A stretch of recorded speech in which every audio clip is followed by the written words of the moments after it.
Toyota Sales Mongolia компаниас Налах дүүргийн Политехник коллежтэй хамтран техникийн боловсролын хөтөлбөрийг хэрэгжүүлж эхэллээ. Хөтөлбөрөөр дамжуулан багш оюутнуудыг илүү чадваржуулж мөн шилдэг инженер техникийн ажилтныг бэлтгэх зорилготой байна. Монгол Улсын хөдөлмөрийн зах зээл эрэлттэй 10 мэргэжлийн 5 дугаарт автын инженер ордог.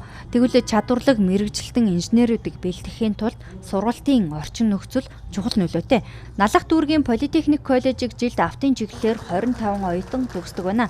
Toyota Sales Mongolia компаниас дэлхийн 50 гаруй орны 500 орчим сургалтын байгууллагаар дамжуулан хэрэгжүүлж байгаа техникийн боловсролын хөтөлбөрийг тус коллежид нэвтрүүлснээр багш болон оюутнуудад томоохон хөрөнгө оруулалт болж байгаа юм а.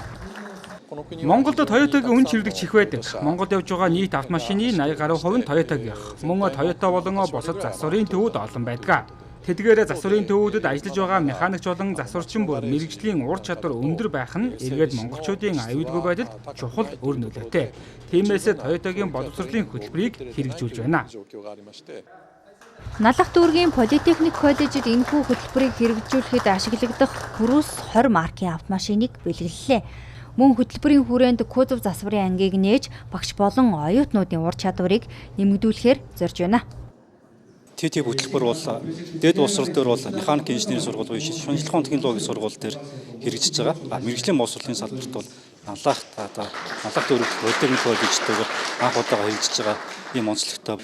За энэ хөтөлбөр дээр бол нийт бол 70 орчим суралцагч хамрагдахаар байна.